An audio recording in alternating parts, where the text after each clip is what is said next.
Welcome to About the Winelands. In this show, we'll be chatting to leaders, influencers, wine producers, restaurants, wineries businesses, and other role players. Tune in every Wednesday, Friday, and Sunday for our latest episodes. You will find us on YouTube, Facebook, Instagram TV, Google Podcast, Apple Podcast, and Spotify.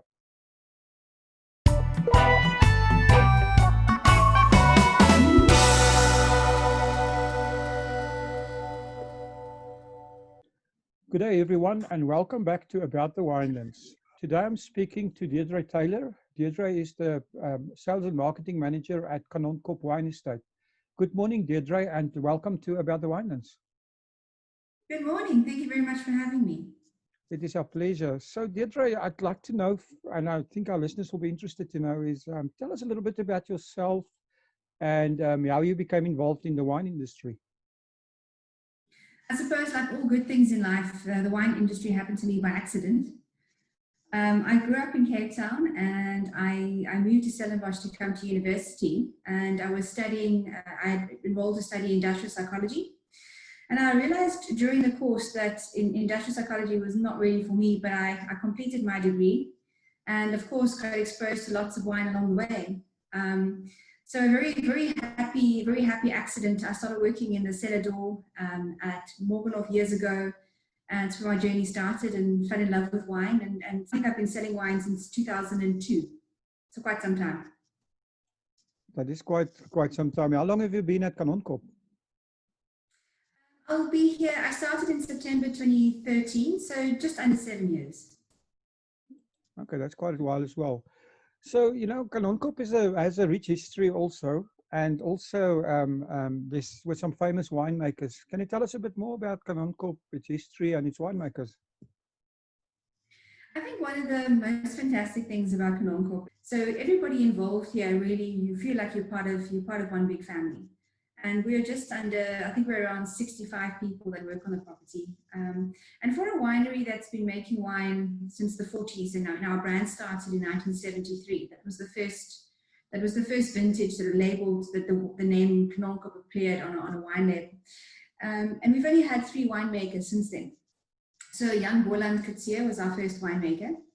Obviously, at the time, he was also a Springbok rugby player. So whether he made wine during the day and played rugby at night, or vice versa, you know, that's what he did. And he's a very colourful and very interesting personality to chat to, and hugely knowledgeable. And you can still ask him now, so what was the vintage like in 75? And he'll be able to tell you, oh, it was this or that, and so much rainfall, it was a dry year, or this was a challenge. And he remembers each and every one. It's incredible.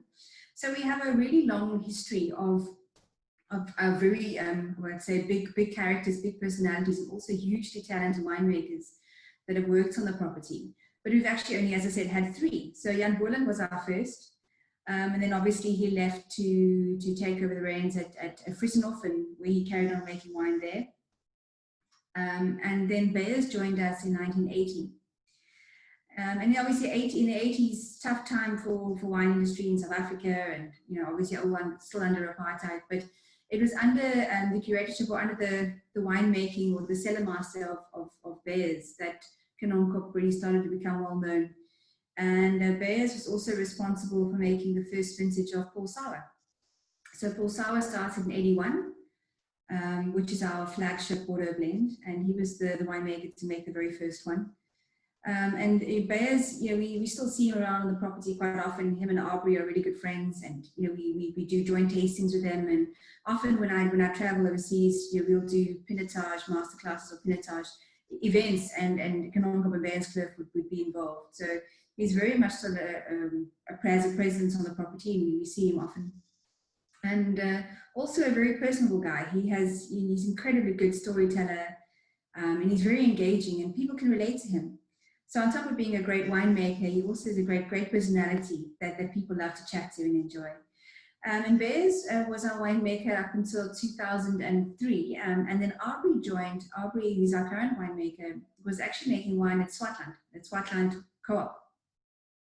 And Beyers met him, and he brought Aubrey on as his assistant in 2002. And then Beyers fell ill over harvest. So Aubrey ended up doing the 2003 vintage on his own.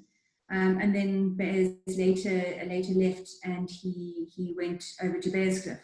And Bearscliff at the time was a winery and a cellar that the owners of Kanonkop and Bears owned together. And then later the Crickers sold off their portion. But so Bears, effectively, he went over to his own winery, which he still has today.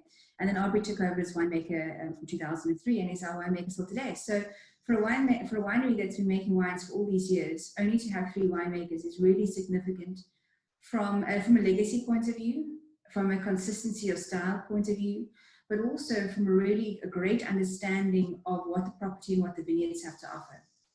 You know, a vineyard, it takes a long time for you to understand what one particular vineyard is going to give you.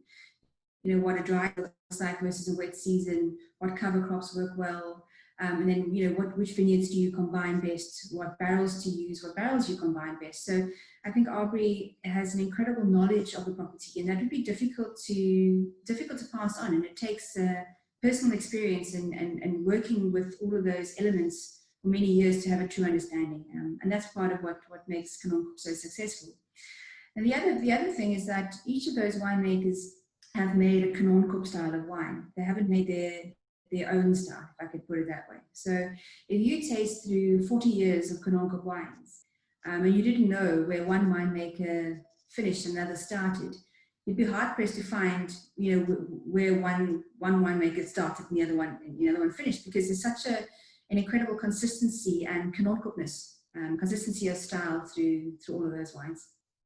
So the Kanonkop is a family-owned winery, Johan and Paul Cricher, that own the property, 2 brothers, and they inherited the farm from their mom, who was a Sauer, and her father was Paul Sauer, and his father was J.W. Sauer. So it's a 4th generation family property that passed from the Sauer to Cricher family through marriage, and we've always kept things quite simple. And simple, I don't mean in a lack of complexity way. I just mean that we're really focused. And Johan always stipulates, you know, that's his ethos. You know, we talked about being back to the future. So he does what he does well. We do what we do well. We don't try and reinvent the wheel. We don't have restaurants, hotels, you know, big events, big functions. That's not what we're about. We're a winemaking property. We have a great cellar. We focus on red wines, and even more so, we focus on 2 great varieties, Pinotage and Cabernet. So we like to keep things quite simple and uncomplicated, and focus on what we do well. And I think that's had a very big impact on the business and on the cellar and how we do things. And I think it also puts us a little bit aside from some of the wineries that do a whole host of things. I mean, you can find wineries that do everything from sparkling to port, sweet and dry, white and red, and that becomes difficult, and it becomes complicated when trying to bring across a brand message and trying to build a portfolio. So I've always enjoyed Johan's approach in that, is that we do what we do, and we do it well and to the best of our ability. And if we do something that we can't do best, we just stop doing it, basically. So in the 80s, we were a complete fruit salad. We grew Sauvignon and Chenin and Pinot Noir, it was decided that we were never going to make the best Sauvignon. We were never going to make the best Pinot Noir. So why try? Stop, focus on what we do well, and build success on it.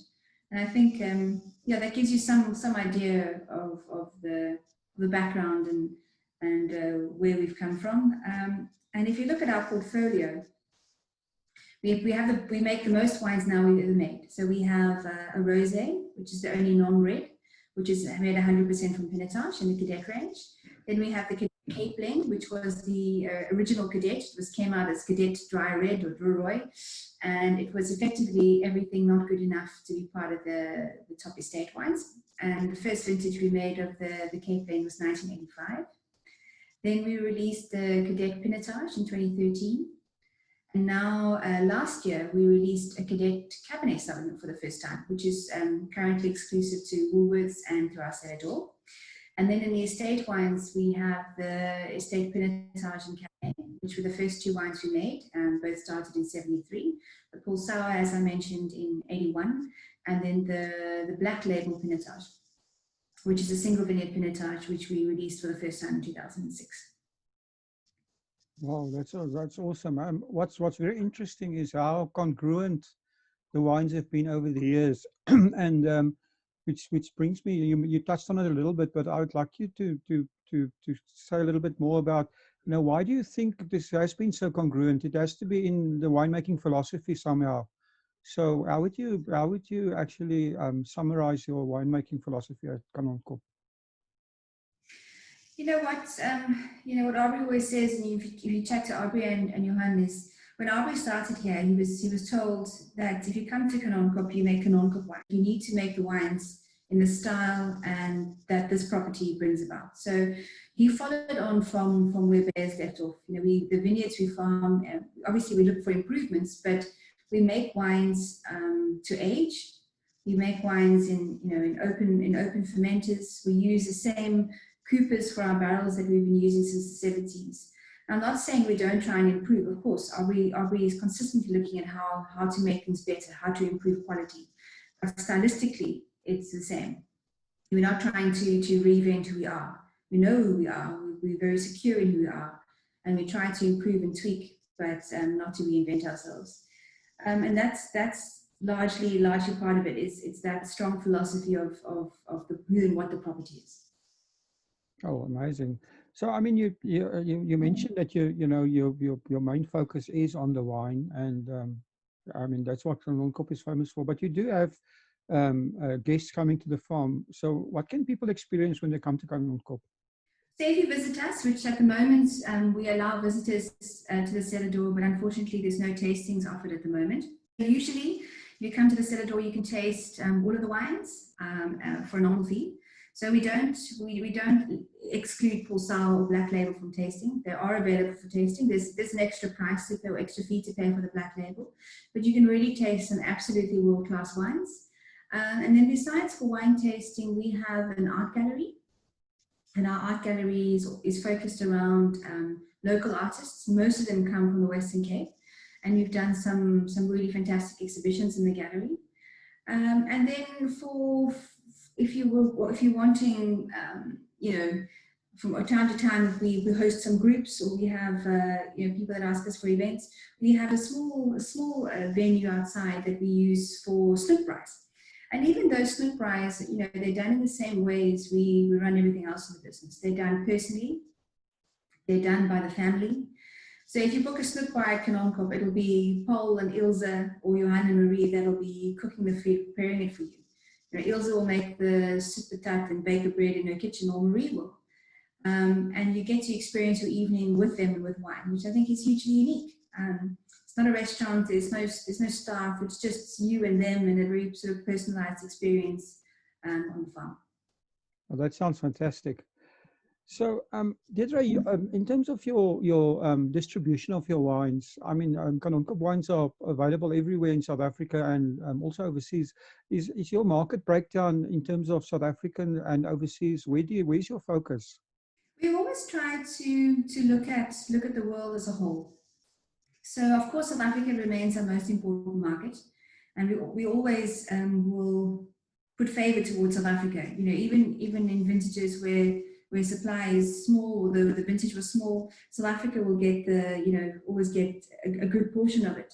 And we're currently selling about 60% of our production is in South Africa, and 40% is export. And that export we export to just around 60 markets. So we are quite widely available, but we have a huge support base, a huge fan base at home in South Africa, which is amazing. And I think that's where you want to be.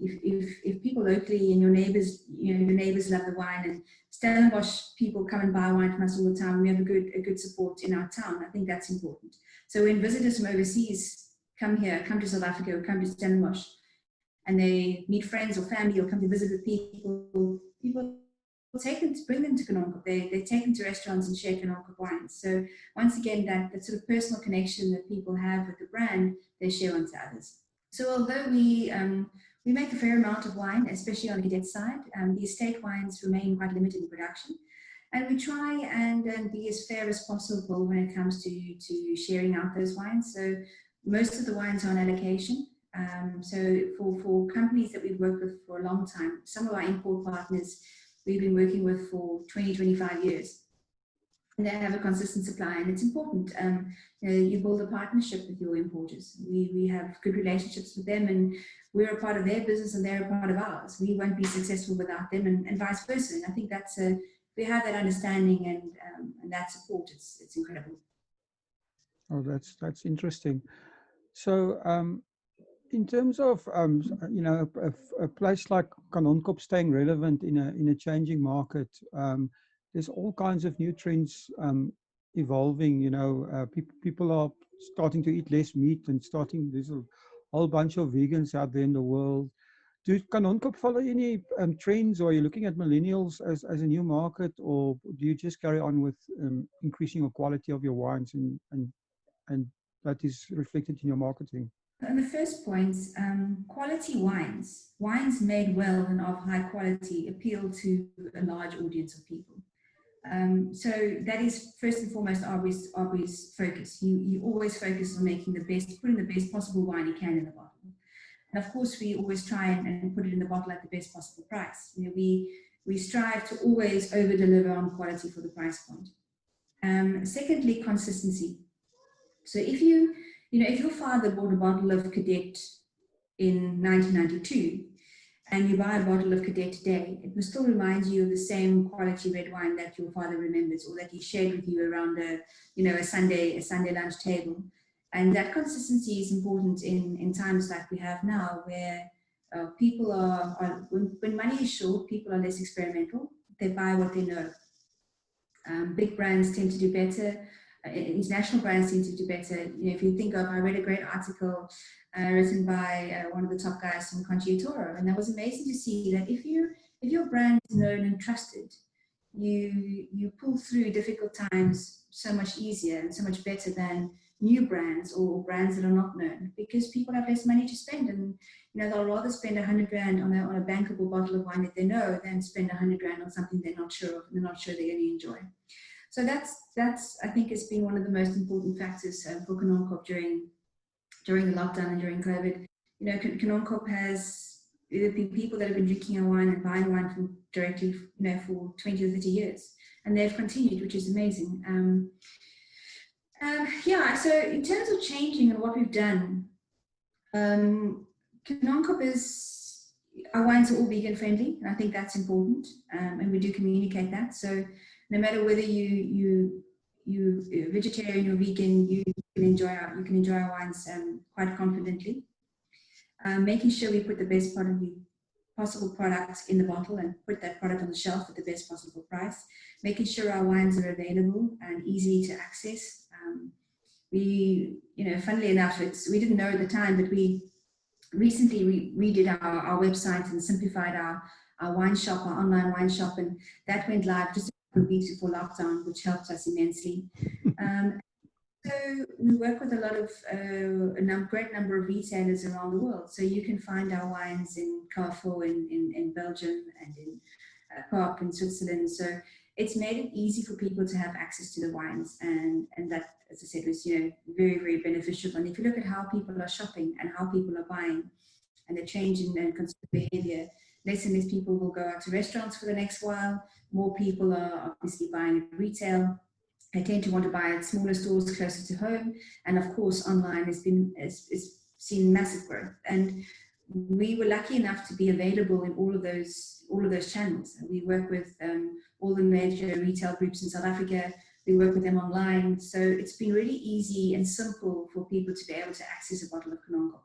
And of course, if you make it easy for a customer to get their hands on your product, then they will buy it.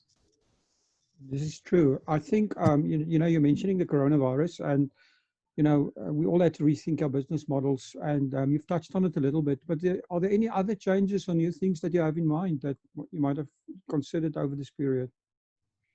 Kanonkop is always operated, we're a fairly small team. So it's easier to make changes when you need to. There's no big corporate structure. There's no, not a lot of, we're a very flat structure. We have we have sort of two or three levels. So it's easy for us to sit around or to put in be on a team, a Microsoft Teams call or a Zoom call between us and make decisions and make changes of what we need to adjust to what people are asking for. We have seen that more and more people want to, as I say, buy locally, support the farmer, which has been amazing. We're seeing many more people buy directly from the winery, which has been great. So the changes we've had to make is, for myself even, that I usually work with the trade. I have very little to do with private customers. A colleague of mine, Heidi Kritzinger, she manages a private client business. So our private clients and our cellar door have been inundated with orders and requests. And so we've had to, reshuffle our work days a little bit and reshuffle the man hours. So for those of us that are involved in the trade side of the business, put in a couple of extra hours to help us cellar door. And because we're a small team and we can react and make changes quite quickly, it was easy to do. There was no big, meetings or things that needed to take place. It's guys, the cellar door team needs help, needs support, and we all jump in and get it done. And I think that's also one of the, it's been hugely beneficial to understand one another and one another's needs. But other than that, our business was already designed in the case that we not terribly, we had good on-trade exposure and a lot of restaurants that bought our wine, but we were most of the volume of our sales were in the retail sector anyway. And that's the sector, retail and online, that's growing. Obviously, online has done incredibly well, but we were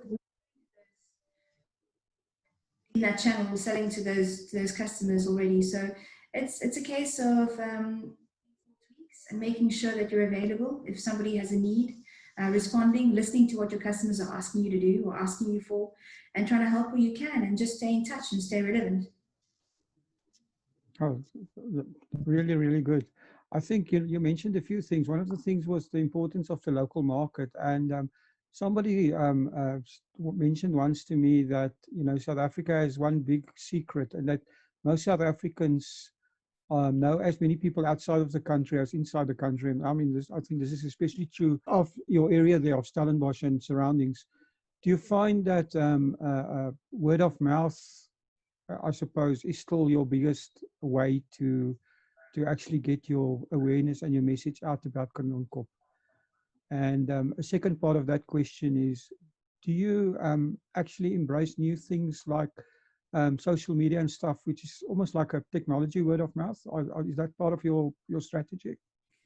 Very much so, and you hit the nail on the head completely. So as I was saying, we have people that have been buying our wines for years, and they're proud to buy Kanonkop and they're proud to serve Kanonkop.